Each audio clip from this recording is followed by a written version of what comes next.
Good afternoon, ladies and gentlemen. We choose to wear our masks not because we are participating in this event cold, but because we want to keep everyone safe, just in case. So mind us, please. Thank you. Today we aim to prove how appropriate technology is an alternative that can provide sustainability in mitigating climate change. Our ultimate thesis is that we must promote appropriate technology in mitigating climate change. And through today's project, we will propose specific action steps to achieve this goal. We participate in a student organization of the College of Engineering called VES, Volunteering Engineers and Scientists of SNU, that designs appropriate technology by our own hands.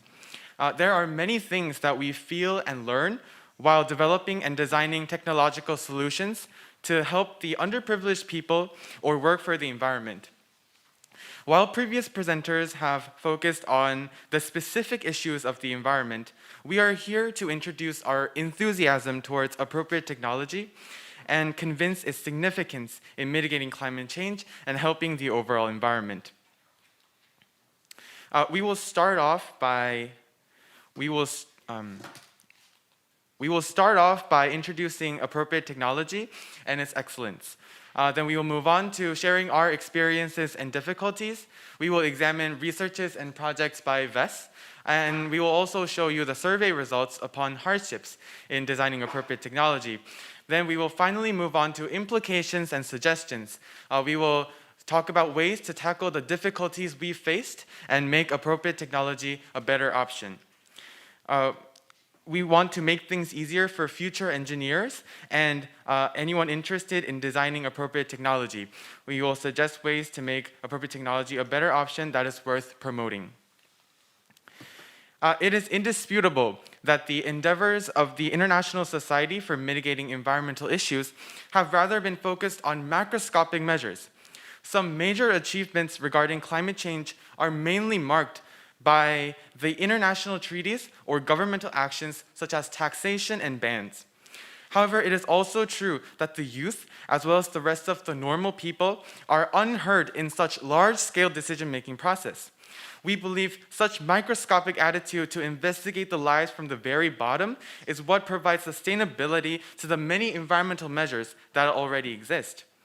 Well-designed appropriate technology is one plausible breakthrough that we would like to suggest.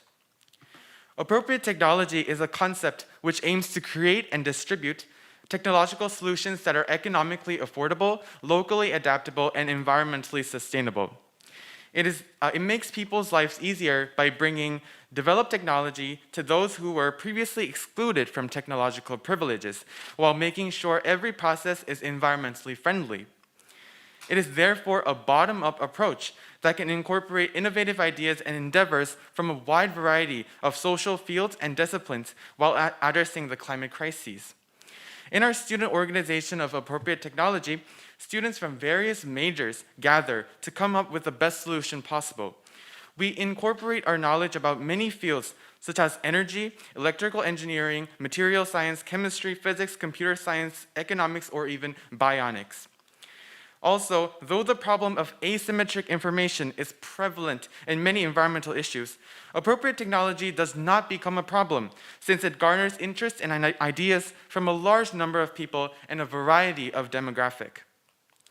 Appropriate technology also suits the SDGs, or the Sustainable Development Goals of UN. The theoretic justification of scientists' research in appropriate technology, as well as our job in our organization as young scientists, is that we can and must bring good health and well-being, clean water and sanitization, and responsible consumption and production through appropriate technology. Looking at these goals, we can ensure that appropriate technology can contribute in bringing sustainable development and solve environmental problems. Creating appropriate technology can be meaningful too. Everyone who wishes to solve any environmental problem can participate in the public debate through designing appropriate technology. We believe that we must promote utilizing appropriate technology in mitigating climate change. We will move on to introduce what technologies we've created, the difficulties we faced, and how they can be solved.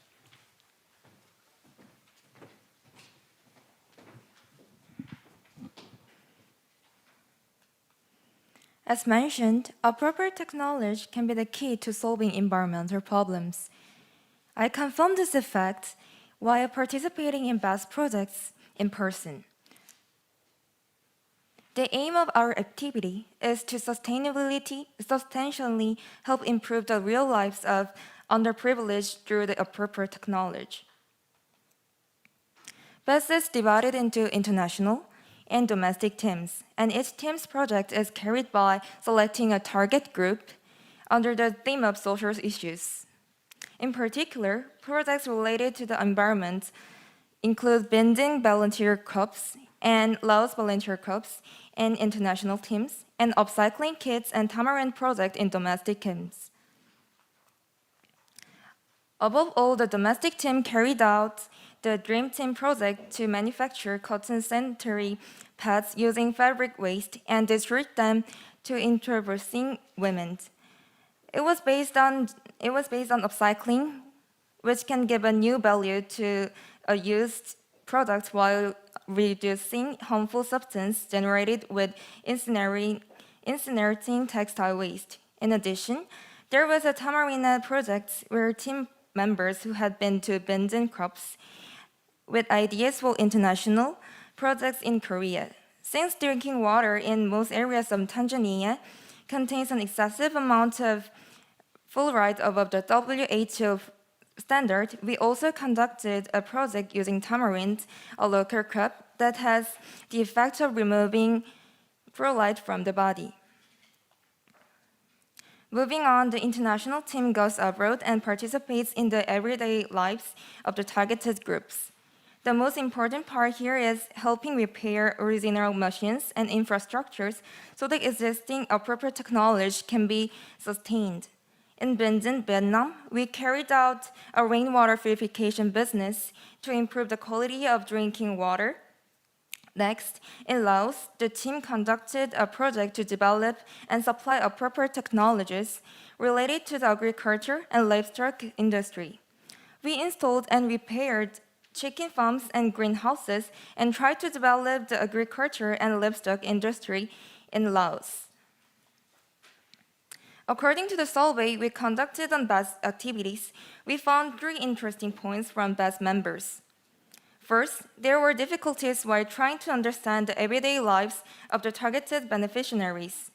Second, it was hard to stay under the budget while developing high-quality, appropriate technology, since appropriate technology is in its nature a counterpart of high technology. Finally, even though the prototypes were devised and awarded at various contests, it was tough to proceed to the commercialization stage.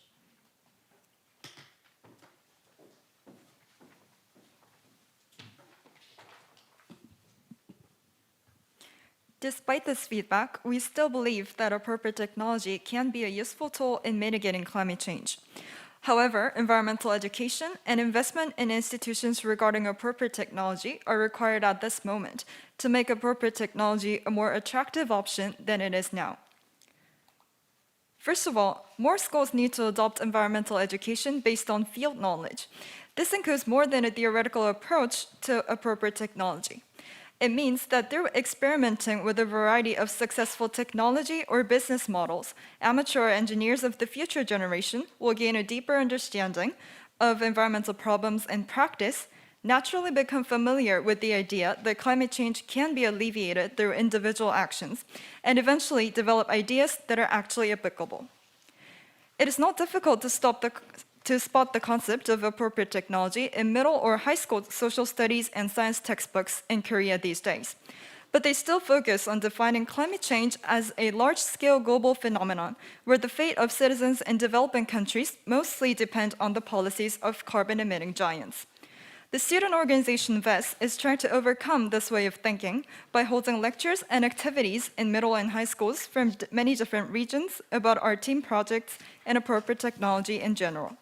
Participants in these programs say there has been small but consistent progress along the way. Furthermore, appropriate technology can only work as long as they successfully blend in the everyday lifestyle of the targeted people. In order for this to happen, institutional support at a municipal level Connecting technology providers and target groups is required so that appropriate technology models are not only delivered, but also sustained in the long term. Unlike the traditional form of state-level financial or developmental aid, which has been criticized for being inefficient or short-lived, appropriate technology, once it is successfully settled, will create a cooperative relationship between the private and the public sector in communities both domestic and overseas. An ideal structure of the institutional department would therefore consist of local officials and citizens, volunteers, and even monitoring personnel from NGOs if possible, to strengthen communication. The ultimate goal of distributing appropriate technology, therefore, is maintaining this type of cooperation long enough to let the targeted groups evaluate technological solutions given to them and provide feedback through the institutions nearby, identifying themselves not as mere recipients of appropriate technology, but as independent, active decision makers in solving climate change. Now, aside from our previous discussions, appropriate technology itself has its own limitations in dealing with environmental problems.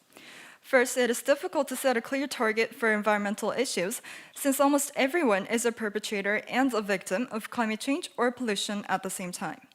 Also, appropriate technology models mainly focus on solving current social problems, which makes it arduous to deal with preventative environmental mitigations. Finally, the benefits of solving environmental problems can largely be obtained in the long term, so the initial investment cost in technology often exceeds the visible benefits in the short term. But these are also problems that all environmental issues inevitably face, and we expect further research and action in this field to gradually find ways to avoid these obstacles. In conclusion, localized and decentralized efforts to tackle environmental problems through educating and investing in appropriate technology is the sustainable solution for climate change and its negative externalities. Thank you for listening.